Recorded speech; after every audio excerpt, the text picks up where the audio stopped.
আসসালামু আলাইকুম প্রিয় কোরিয়ান ভাষা শিক্ষার্থী বৃন্দগণ, সবার সুস্বাস্থ্য কামনা করে কোরিয়ান বেসিক পর্ব 60 নিয়ে হাজির হলাম।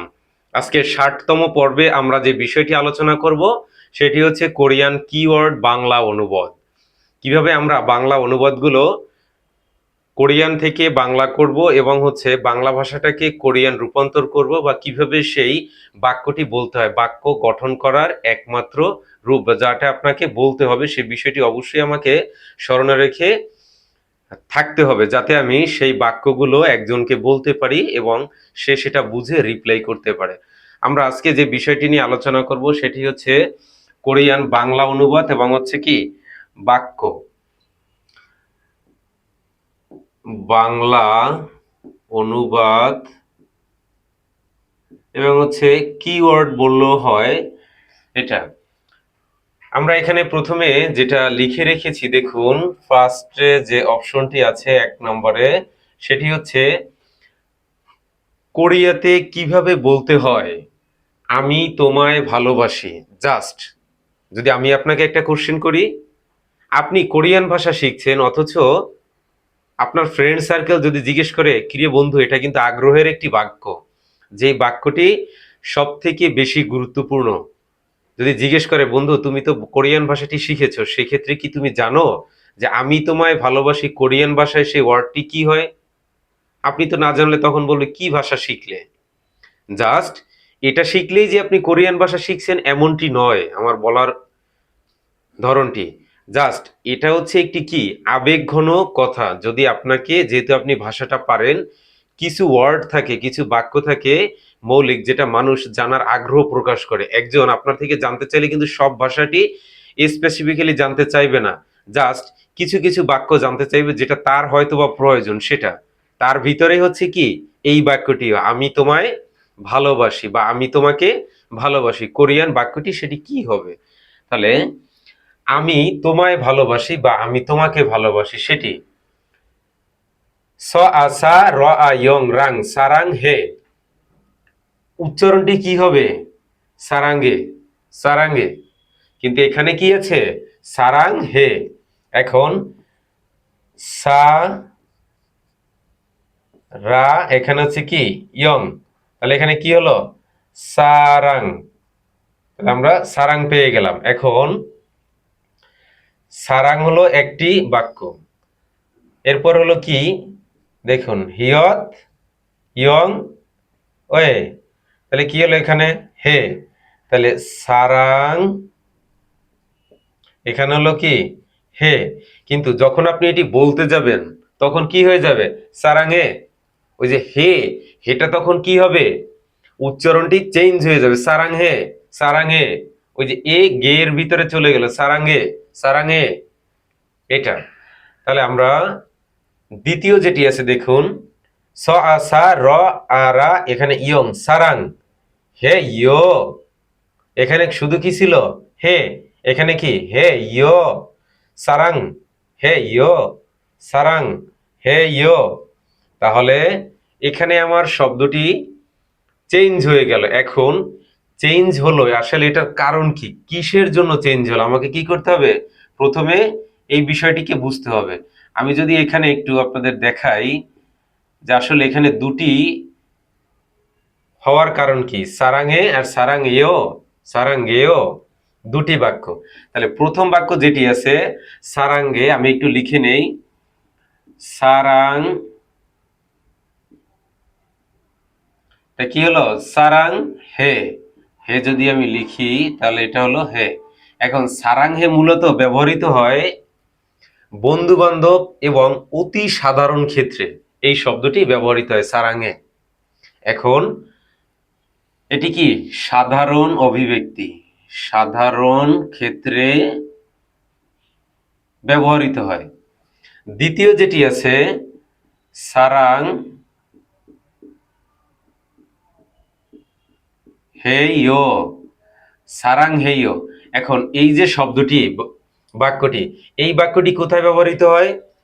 একদম টপ লেভেলের যারা থাকে, মোস্ট পপুলার, দেখা যায় যে সিনিয়র ব্যক্তিগণ বা সম্মানজনিত ব্যক্তি যারা থাকে, তাদের ক্ষেত্রে কি ব্যবহৃত হয়? সারাঙ্গেয়। এটি কি হলো তাহলে? সারাঙ্গেয় কাদের ক্ষেত্রে ব্যবহৃত হয়? উচ্চ পদস্থ এবং সম্মানজনক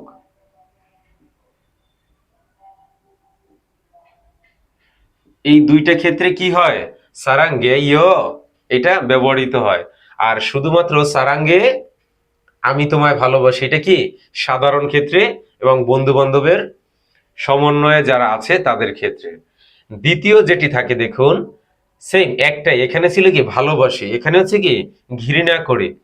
তাহলে এখানে কি হবে দেখুন, নানুন নরুল, নানুন নরুল সিরোহে, নানুন নরুল সিরোহে, আমি তোমাকে কি করি? ঘৃণা করি। তাহলে নানুন নরুল, নানুন কিভাবে লিখতে হয়? ন আর না, ন উ ন, এটা কি হলো? নানুন। আপনারা একা একা বেশি বেশি এটি প্র্যাকটিস করবেন, তাহলে কি হবে, খুব দ্রুত আপনি এটি কমপ্লিট করতে পারবেন। তারপরে যেটি সিলেবালটি থাকে দ্বিতীয়টি, সেটি কি? ন আর না, র উ নিচে কি ল, নরুল, নরুল, এখানে কি হলো? নরুল। তাহলে আমার আরেকটি সিলেবাল পেয়ে গেলাম। এখন থাকে কি দেখুন, সিরোহে। তাহলে আমি যদি শুধু সিও লিখি, সি রিয়ল, এখানে কি আছে? বাচ্ছিম আছে। রিয়লের যে দুইটা বাচ্ছিম হলে একটি কি হয়? মাইনাস হয়ে যায়। তাহলে সিরো, সিরো, সিরো, এখানে ইয়ংটি কি এই বাচ্ছিমটি বাদ যাবে, শুধু থাকবে কি এই বাচ্ছিমটি বাদ দিলে থাকে কি সিরো, সিরো, এখানে এটা বাচ্ছিম সিরো। এরপরে আছে কি, এখানে আমি লিখে দিলাম ধরেন সিরো, তারপর আছে কি হে, হিয়ত বাচ্ছিম, এখানে কি ওয়ে, তাহলে কি আছে এখানে হে। তাহলে টোটাল বাক্যটি কি হয়? নানুন নরুল সিরো হে, নানুন নরুল সিরো হে, মানে কি আমি তোমাকে ঘৃণা করি বা আমি তোমাকে পছন্দ করি না। এখন এখানে যেটি আছে দেখুন, সিলোহেয়, সিলোহেয়, এটি কি? এটি মূলত সাধারণ কিছুটা আনুষ্ঠানিক অভিব্যক্তি, সাধারণ এবং হচ্ছে কি আনুষ্ঠানিক অভিব্যক্তি। সাধারণ বলতে কি একদম সিম্পল, হয়তো আপনার থেকে ছোট কিংবা আপনার সমবয়সী বা কিছু আনুষ্ঠানিক ক্ষেত্রে আপনি এই ওয়ার্ডটি ব্যবহার করতে পারেন। সিলোহেয়, এখানে কি ছিল? সিরোহে, আর ওখানে কি সিলোহেয়। দ্বিতীয়টি কি দেখুন, নিও সিরো নিগা সিরো, এখানে কি দুটি বাক্য, একটি হচ্ছে কি নিও সিরো আর একটি হচ্ছে কি নিও নিগা সিরো। আবার এটি কি আপনারা ওয়ার্ড মনে করেন না কোরিয়ান, যাক, নিও সিরো এবং হচ্ছে নিগা সিরো, এটি মূলত বন্ধু বা সমবয়সী যারা রয়েছেন তাদের সাথে কথোপকথনে এটি ব্যবহৃত হয়ে থাকে। তাহলে কি হয়, এটি বন্ধু এবং হচ্ছে সমবয়সীদের ক্ষেত্রে কথোপকথনে শুধুমাত্র ব্যবহৃত হয়। তাহলে আমরা আজকে যে বাংলা অনুবাদ দেখলাম, আমি তোমায় ভালোবাসি, সারাঙ্গে সারাংহে, আমার সাথে বলুন, আমি তোমায় ভালোবাসি, সেটি কি সাধারণ অর্থে কি হয়? সারাঙ্গে।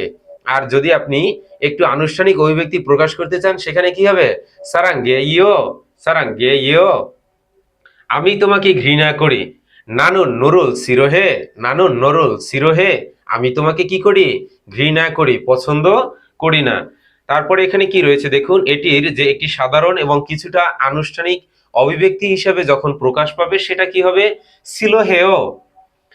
তৃতীয় যেটি রয়েছে নিওসিরো এবং হচ্ছে কি নিগাসিরো, নিওসিরো নিগাসিরো, তাহলে এটি কোথায় ব্যবহৃত হয়ে থাকে? এটি বন্ধু এবং আপনার সমবয়সী যারা ফ্রেন্ড সার্কেল রয়েছেন তাদের ক্ষেত্রে এটি কথোপকথনের সময় ব্যবহার করা হয়ে থাকে। যদি আপনি বলেন আমি তোমাকে ঘৃণা করি, বন্ধু হয়ে থাকে, তাহলে কি বলবেন? নিগাসিরো বা নিওসিরো। জাস্ট এতটুকুই আপনাকে ফলো করলে কি হয়ে যাবে, এখানের যে অভিব্যক্তিটি বা বলার যে একটি ধরন সেটা আপনার কি হয়ে যাবে? চেঞ্জ হয়ে যাবে। গ্রেটিং বা সম্বোধনের মতো আমরা একটা প্রিভিয়াস ক্লাস করেছিলাম, জাস্ট সেটার মতোই। তাহলে আমাদের আজকের বিষয়টি যদি বেশি ভালো লেগে থাকে, আপনাদের গুরুত্বপূর্ণ মতামত আমাদের কমেন্ট বক্সে লিখে পাঠান, এবং পরবর্তী ভিডিও ইনশাল্লাহ দেখা হবে নতুন কোনো পর্ব নিয়ে। ততক্ষণ ভালো থাকবেন, সুস্থ থাকবেন, দোয়া রইল আপনাদের জন্য। আসসালামু আলাইকুম, আল্লাহ হাফেজ।